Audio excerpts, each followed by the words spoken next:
My first dribbling practice game is Go Score. Make sure every child has a ball, place a portable goal someplace else, and tell them all to go score. They do it all at the same time. Once they get all the balls in the net, pick up the goal and move it someplace else, and have them do it again. Follow the leader.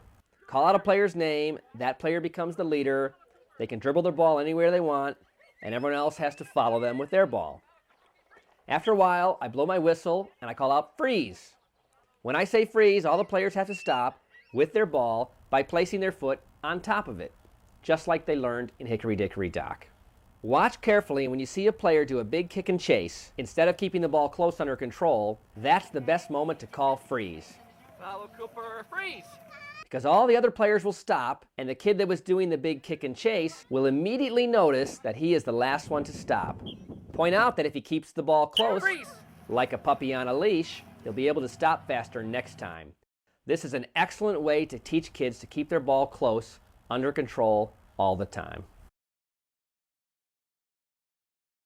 Soccer bees is a fun dribbling and passing game. Tell the kids that their field is their beehive. I have all the parents become wasps and they invade the beehive. The bees have to sting the wasps to protect their beehive. They do this, of course, by kicking the ball into the parent, and they call out, sting! When a parent is stung, they have to leave the field, and then they come back in and attack again as a wasp. Parent participation is very helpful. Why have them sit in chairs and watch when they could be playing instead?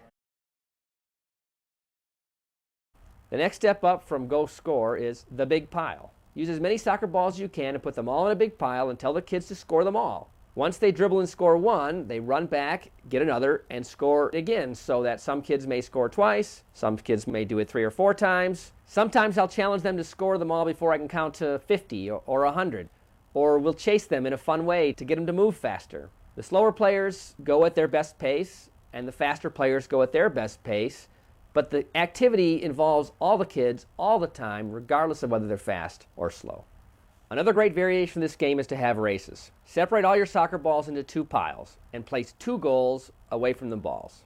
Divide your players into 2 teams. I use boys against girls, kids versus coaches, or just place your kids in 2 groups and try to balance them in skill and speed. Then you just say go. Each group tries to score their pile of balls before the other team does the same thing. They really race to win.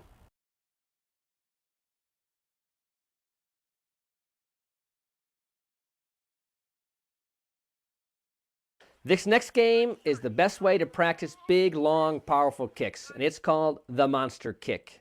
Set up a row of cones as a shooting line. When you blow your whistle, they each try to kick their ball as far as they can.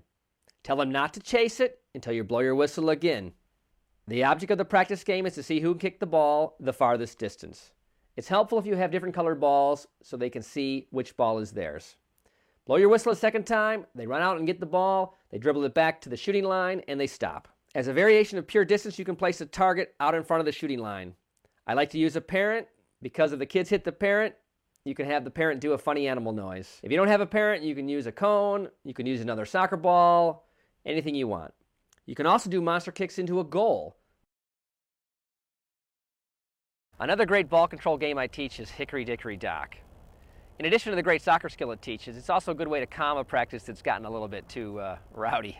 I demonstrate how to do Hickory Dickory Dock by telling the players that I'm just going to lightly touch the ball with the bottom of my foot.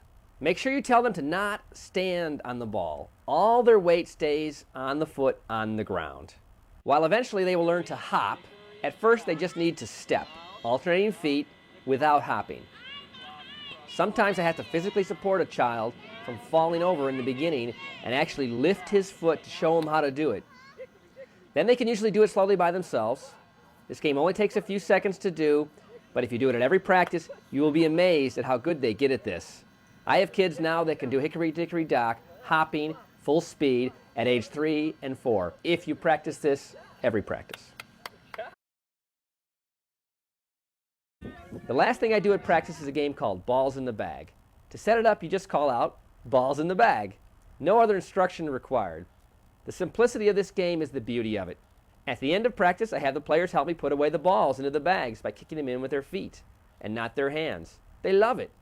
At first, they use inset drives to shoot the ball into the bag. and later they learn how to flip the ball up.